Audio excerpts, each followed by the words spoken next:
Welcome to session 7. We're not finished, but we're at least getting there. We're almost halfway through. Selection. It's a vexing problem, but in the interest of simplifying, we do it all the time. We all have our process, but basically there are small variations on the same theme.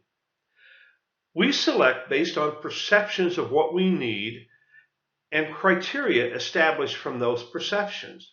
It works in selections from automobiles to houses to puppies. Actually, it really doesn't work for puppies because puppies come up and lick you, then you're hooked, and they actually select you. But it works for everything else. A big part of the selection process is the collection of all the options together, think recruiting, and systematically rejecting options until you get down to the one that you choose. I recently looked for a new computer and I considered it an important and expensive decision. Therefore, I needed to look at the marketplace and collect or recruit all of the options. Oh my, it was amazing and confusing. Laptop or desktop, all-in-one or standalone, two-in-one or traditional laptop. How much power? How much memory? How big a screen? Apple or PC? Well, the first few cuts were easy, but as I got down to the final 10 or so, it became much harder. Some had the power I wanted, but not the memory. Some had the power and the memory I wanted, but were too big. Some had everything, but were too small. Some had everything, but were too expensive. What do I sacrifice? What do I give up? What do I absolutely need? And what can I actually live without? I finally got down to 2, and I went to the retail outlet to look at them and ask questions. It also amazed and frustrated me that the people I asked the questions of often knew less than I did due to my research. It became clear they weren't going to make that decision for me. I had to make that decision. Unfortunately, I couldn't bring the computer home and try it first. Oh, wouldn't it be great if we could do that with prospective employees? Try them out first. But you can't do that with computers, and you can't do that with employees. I had to make the decision based on the data that I had. All of the narrowing down and applying criteria and assessments, largely reviews in the case of a computer, were useful and as I said, quite vexing. The positive side is that I had many to choose from because I took great pain in collecting all of my options. As I neared my decision point, I was sure I had a great chance to choose the best computer because I had collected data and amassed a lot of knowledge about my final options. I may make a mistake in my decision, but it will be a small mistake and not a big one. Whatever I choose will likely be acceptable for my problem because I took the time and effort to fully understand what I want and need and supported my decision with data, such as the selection and hiring processes for organizations as well. In this session, we are going to talk about that narrowing down process. As I said, we all have selection processes that we use, and for the most part, they are variations on the same theme. Same is true for selection and hiring processes in organizations. There is no right or wrong answer. We all have our preferences. Now, I'll give you mine as examples and ask that you understand that you will develop your preferences as well as you go along. That said, any good selection and hiring process will start with defining the job. What kind of computer do I need? Recruiting, collecting all of those options together. Applying various assessment tools to narrow the field. In the case of my computer search, that was probably reviews, narrowing the options. And finally, making a decision, or in my case, buying a computer. When you purchase a computer and it doesn't meet all of your needs, you can work around the deficiencies or you can enter into the more difficult process of returning the computer that is actually working as they advertised it. When you hire an individual, you will always have to work around some of the imperfections because no one is perfect, but returning it, although possible, is much more painful than returning a computer. I've had to return very few computers, and I've had to return some new hires as well. It is painful, humiliating, and grossly unfair to all parties. That is why I am so passionate and committed to making these decisions count. The decisions are not perfect, but they must be within the realm of livability. We have to be able to live with that decision. Before we can make a good final decision, we must be able to effectively narrow the field. So let's explore this narrowing process, and then in session 8, we'll explore making that final decision. Welcome to session 7. As I noted at the end of the previous session, we have now reviewed many different methods of amassing an impressive pool of magnificent candidates for our open position. We have studied how to amass this impressive pool of candidates using methods that focus on both internal and external resources. Let's assume that we are filling a middle management position which requires a 4-year degree in related fields plus appropriate experience. Job done. Now we turn our attention to narrowing down our interest to just a few candidates. I also pointed out that we have probably segregated the candidates into maybe 4 piles. Great, good, not so good, and why in the world did we keep this resume? And hopefully that last category is very small. But we have not likely applied many assessment tools to whittle the group down. We must decide at what point will we start utilizing all of our assessment tools, and this decision has great impact on the cost of the assessment and how much time it will take to complete the assessment process. Do we start deploying our assessment tools when we narrow it down to 30 or to 20, or do we wait until we narrow it down to 10? This decision may depend on the complexity of the assessment tools we are using and on the quality within the pool of applicants we have amassed. Keep in mind that we have used some type of screening tools to whittle the list down from 50 to 30, or 30 to 20, or 20 to 10. It's not a random draw as to who gets chosen to stay in the pool. When the list is large, our screening mechanisms are somewhat rudimentary, because that's all we need. It is probably easier to go from 30 people to 20 people than from 20 to 10. As we get lower in number, the differences between candidates becomes less and the decision to reject becomes more difficult. It also becomes more risky from a legal standpoint and from a danger of making the wrong decision and rejecting someone who would be a good fit. That is to say that in some searches, when there is a close grouping of candidates, we may want to spend a little more time and money and deploy at least some of our assessments sooner to shorten the list. Before we go further, let's define our assessment arsenal. What assessment tools are we going to use? Now, truth is, we probably long ago determined what assessment tools we would use, but for sake of illustration, let's say we need to make or at least finalize that decision now. Well, let's start with, what tools do we have to choose from? Remember, we won't just choose one, but several assessment tools to make this recruiting challenge end well. The tools are listed in your text, and I want to make sure you understand that these all qualify as assessments, even the simple rudimentary ones. I also want to make sure you have an image in your mind as to what these tools actually look like and what they do. The available assessments include, and this list, by the way, is taken from Table 3.1 on page 42 of the text in Chapter 3. And we've seen this before.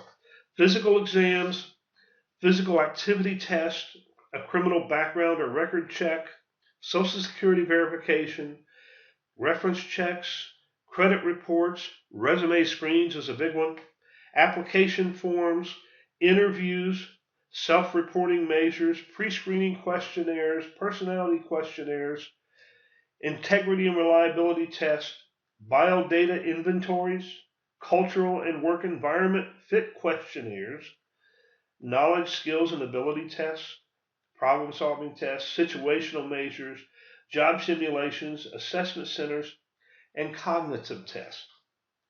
Now, let's review some of these assessments aside from the text in terms of what they look like and what they do. We shouldn't have to spend much time on the first several assessments in that they are all self-explanatory and very commonplace. Also, many of these assessments are used early in the process to weed out unacceptable candidates. They are relatively inexpensive, for the most part, and don't take a lot of time to complete. Most of these are used after the resume screens, so they are used to make the second or third cut rather than the initial cut of candidates. And those assessments include the resume screens themselves, which is the first step, physical exams, physical activity tests, criminal record checks, Social Security verification, reference checks, credit reports, and application forms. Now, there are a few notes worthy of mention considering these assessments that you should know about. With a few exceptions from a legal perspective, physical exams and medical tests are not allowed until after an offer has been generated to the candidate. This is a change in the law that's probably within the last 10 years or so. Therefore, they are not an initial screening mechanism. Also, Social Security verification, reference checks, criminal background check, drug screens, and credit reports may require permission and approval from the job candidate themselves for privacy reasons. In addition, credit reports can only be used if they are pertinent to performance of the open position. In other words, you should not require a credit report for a manufacturing position or something like that, but it may be very pertinent to a bank teller position. Also, there are time limits in which you can use historical information in a criminal background check. I believe it is generally 7 years in the past. Using information beyond 7 years may pose some legal issues for the employer. Interviews are also commonplace, but I want to make just a few comments about those. First, interviews form the backbone of most selection processes. All of the other assessment tools support and lead up to the interview process. The text covers structured and unstructured interviews quite well, and you should read that material. Interviews are fairly expensive to conduct, unless the search is local, because the interview process includes paying for the applicant to travel and accommodations to show up for the interview. They also take time to facilitate and coordinate. Therefore, interviews are used in the latter stages and in the final stages of the assessment process, and often require several sessions. Now, as I've mentioned previously, the cost of interviews can be lowered by using telephone and virtual interview tools. This means that interviews can be used much sooner in the selection process to help weed out candidates earlier, and I'll give an example of that later. And it's a great tool, and we ought to use particularly virtual interviews more often. What about the rest of these measures? Well, some are obvious, but others are a little foggy when using the text description. And since this session in Chapter 7 in the text is all about choosing the assessments to be used, we should have a good general understanding of what these assessments look like. Giving a detailed explanation of each assessment would make this video about 2 or 3 hours long, which is more time than either I or you have. So I have chosen to reference websites to give you a quick but thorough understanding of the various assessments. You can choose to dig further if you don't understand, but if you do have a good understanding of a particular assessment, the websites will refresh your knowledge and also provide a few new nuggets, hopefully, of understanding. Let's start with personality questionnaires. I have used personality questionnaires extensively in my hiring processes in several different companies. I use them predominantly for managerial and some professional positions. Myers-Briggs is a particularly good assessment in that it is very common and helps one understand the candidate's tendency to behave in a certain manner in several different character traits. These websites discuss personality questionnaires and tests in general, but also provide a focus on Myers-Briggs. I emphasize it because I have a lot of experience with the instrument and also because it is so common. Integrity and reliability test. There are some written assessments that measure specifically integrity, and many others offer insights into integrity among the other factors that they evaluate. I generally have not used tests that measure integrity and related factors specifically. There are tests that do so, and I'm sure are widely used by many organizations and should be. For example, I imagine the FBI has a rather extensive process for assessing integrity. I certainly hope so. I doubt if the IRS is that diligent about integrity, but I digress.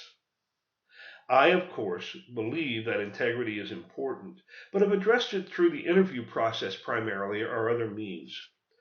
I ask direct questions to understand how a candidate has handled and would handle various ethical issues in the past. Biodata inventories. I have on occasion used specific biodata inventories, but for the most part have used other more expansive tests, as I mentioned with integrity tests. I've also covered much of the biodata through the interview techniques employed, as I've explained with integrity. Culture and work environment fit questionnaires. The information on culture and work environment fit is fairly recent and becoming quite a concern for many organizations. It is based in the reality that meeting the job qualifications does not necessarily mean that a person is a good fit for the organization. Cultural factors influence us every day in our work and should be taken into consideration when hiring. There are a number of tools that help measure someone's ability or more accurately propensity to do well in a particular culture. For example, some people thrive in a culture based on teams and employee involvement.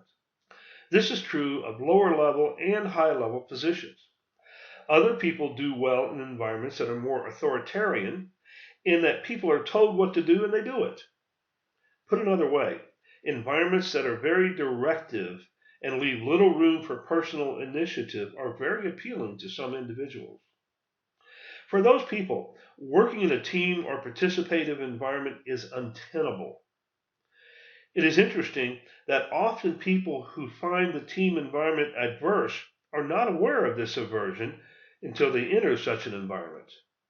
They often praise such an environment as desirable.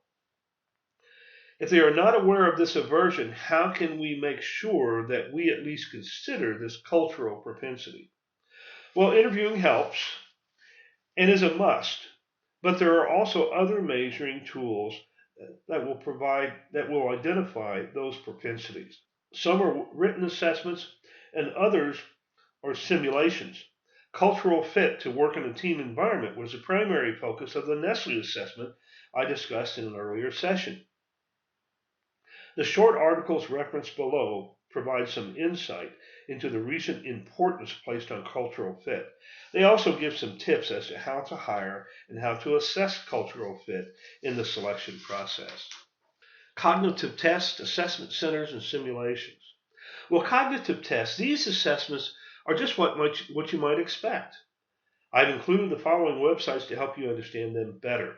They measure things like intelligence or ability to reason or problem solving, math ability, etc. The second reference allows you to take a few sample tests to get an idea of your own abilities. Simulations and assessment centers. Now, I've covered job simulations and assessment centers in the previous sessions with my example of the RCA Assessment Center program and the Nestle program. These assessments tend to be very structured, complex, and expensive. They require a lot of training for those interpreting behavior and results. They also allow candidates to display their abilities and weaknesses in real time instead of just telling about them or answering abstract questions to solicit data. Don't get me wrong, the other assessment tools are good and valuable. I, however, have a personal bias towards simulations and assessment centers. When I was in the Army and learning to fly, we used flight simulators. We were able to experience the most challenging situations in a realistic environment, but still enjoy a safe return home. The instructors always said it is much better to crash a simulator than a helicopter. Of course, That was after they called you stupid and yelled at you a lot. If you really want to know how a person would behave in a situation, put them in that situation.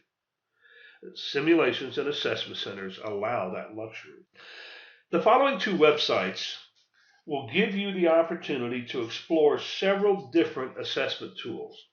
In addition, you can choose to take some of these assessments to get an indication of your own tendencies, traits, and preferences. You will notice that the second website is a Tony Robbins site. I don't endorse Tony Robbins or his programs. I have nothing in particular against them, but my knowledge of Tony Robbins' programs is very limited. The site allows you to take a DISC assessment for free and receive a rather extensive report back. I took it, and it was indeed interesting. Although the assessment is free, you do have to provide your name, email address, and phone number. Now, I have used the DISC assessment in multiple organizations, not only as an assessment tool, but as a tool to help teams determine the tendencies of other team members. It helps to know how other people think and their approach to life challenges when functioning as a team. I've always found the results interesting and, for the most part, accurate. Please understand that you are not required to take any assessments for this course. They will have no impact on your grade, and actually, I won't even know if you've taken the assessment or not. I provide them merely for your interest and amusement, but they may help you understand assessment tools in general and understand a little bit about yourself as well. Remember all of these assessments from the text? Think we have enough to facilitate a selection? There's certainly a lot to choose from. Keep in mind that many of these include several variations within the broad category. For example, there are different kinds of interviews discussed in the text. There are multitudes of knowledge tests and problem-solving tests and job simulations and cognitive tests and on and on and on. So what do we use for our managerial position? We obviously don't need all of them, but which assessments will delineate the traits that we think are important for success in our job? And remember, all jobs are different, and with all of the assessment tools available, we can customize our assessment tools for a particular search. However, I have for the most part utilized a battery of assessment tools for various levels of the organization and only added assessment tools on rare occasions when I had a particular concern for that search. For example, considering our fictional search for a middle-level manager, I may desire someone with particularly strong leadership skills based on the employees that manager is to lead. I may believe that the assessments in my battery provide a measure of leadership skills, but I want a more definitive measure for this particular search, so I may choose to add some assessments. I should point out that I would not add such an assessment without consulting with our consulting expert. By the way, how did I determine which assessment tools to include in that basic battery of assessments? You already know that answer. I consulted the professionals and obtained a solid professional advice as to what base assessments I would use for all positions in that particular level in the organization. And my typical battery for managerial positions include resume screens, criminal record check, Social Security verification, education verification, reference checks, application form or resume. A note, always have everyone complete an application form even though they have submitted a resume. And the reason is that application forms generally require that an applicant attest to certain statements, such as never being convicted of a felony, and those statements are not normally included in a resume. I use off-the-shelf personality tests such as Myers-Briggs and generally one or two others. I use preliminary video or telephone interviews, face-to-face structured interviews, and any other assessments I think should be added. Here's where our concern for time and expense comes in. Do we really want to bring in 12 people for face-to-face interviews? As mentioned earlier, expenses include air travel, hotel rooms, food, transportation. It also takes time to coordinate 12 interviews for a number of in-house managers participating as interviewers. One way to mitigate this expense is to, of course, narrow the finalists from the resume screen to only 2 and just make a decision. That's fine if only 2 are qualified, but if the field of candidates is tightly compacted in terms of obvious qualifications, then you run the real risk of making a mistake. Remember, quick is not better. You may see a pattern developing here. We use the hard data to narrow the field from many to a few, but that becomes increasingly difficult as the field narrows to a few finalists. We then start looking to the soft data to make our reject decision, since the hard data is relatively similar for each candidate. Following this line of reasoning, our final decision will actually be made almost entirely on our perception of the soft data. And we'll talk a little bit more about that final decision in the next session. If that's the case, if we're going to make that decision based on all of that soft data, then what is the purpose of all of these additional assessment tools at the end of the list? Personality tests, honesty measures, integrity measures, and so forth provide data on the soft skills. I guess you could say that there are soft skills and really soft skills. Using really soft skills, you're basically guessing, such as, this person really looks like a strong leader. Soft skills have at least some empirical data behind them when we use assessments, so the tendency towards strong leadership can be tested and maybe even validated. For example, our assessments indicate that this person is a good leader. Let's structure some questions we can ask in the interview to probe further for this trait. Or an example I have actually seen. Our Myers-Briggs data indicates that most of our team is very thinking or analytical people. We should look for people who are more feeling to provide diversity of thought on our team. Our data indicates that this person scores more towards the feeling side of Myers-Briggs. Let's probe that further in the interview. More and better data yields better decision, to a point. However, I caution that more data related to the soft side is not intended to make the decision for you. This data guides the decision, but a human must make it. And again, more on that later. We are not making the final decision right now. We're just narrowing the field. To put this process into some context, although a different context, it sounds a little like the selection committee for the NCAA finals, doesn't it? Now, I know many of you are college basketball fans, but probably not all of you. Although I can't imagine living in North Carolina and not being a college basketball fan. I digress again.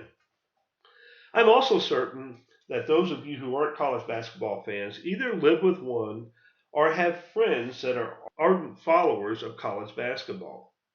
So you probably know something about the NCAA tournament selection process and the tournament selection committee. If not, you can ask someone. Well, it's kind of like that.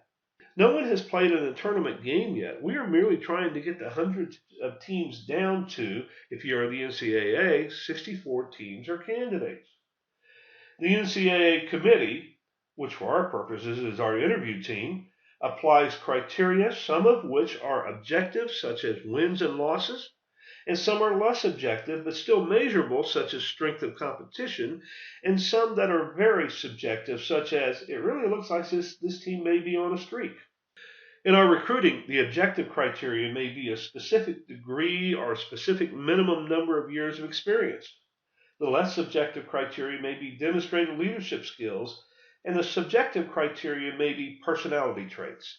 The NCAA screens teams on the hard criteria first. They look at wins and losses initially and say everyone with less than 18 wins automatically is disqualified from further consideration. Period. In our search, we may say anyone without a college degree in X, Y, or Z are automatically disqualified. We may say anyone with less than 10 years direct experience is disqualified. That's the hard data. The hard data may take the NCAA committee from 1,000 teams down to 300. Our criteria may take our pool from 500 to 75. Next, we start looking at softer data to make the next cut. The NCAA may look at Strength of schedule are how many good teams were included in the schedule and ended up in the win column. We may look at accomplishments listed in the resume, our direct industry experience, our related experience in the last 5 years. That semi-soft criteria may take the MCAA from 300 to 100, and it may take us from 75 down to 20.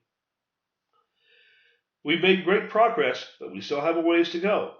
We can't possibly bring 20 candidates in for interviews, nor can we administer expensive tests to these 20 candidates. So we start looking at softer data. Likewise, the NCAA's selection committee must get from 100 to just over 60. They may start looking at quality of wins. How many points did the team win by? Were the wins home or on the road? How are the teams ranked by various subjective polls, etc.? How do we in the NCAA committee go from where we are down to a much smaller number? More importantly, how do we get down to 1? How do we make that decision that we will live with and that will have such an impact on our organization and the lives of so many of our employees? Sounds dramatic, doesn't it? Actually, it sounds downright apocalyptic. Well, obviously the world will not end, but when we hire this middle level manager, many people's worlds will change significantly, including ours. And that's why we are included in the interview team in the first place. Now, in session 8, we will deploy the rest of our selection assessments and make the final decision. But what can you take from this session? Perhaps an understanding of how extensive the hiring process is, and that a very large part of this selection process involves paper and not people. Many people are rejected based on the quality of their resume and a few other assessment tools. Getting a face-to-face interview is a real accomplishment. You have survived many hurdles to get to this point. Walking into that interview uninformed, unpracticed, and unprepared is inexcusable. You see, your job is to be better than a lot of other people. Not only to be better than them, but to be able to convince others that you are better. Now let's go on and analyze that hiring decision.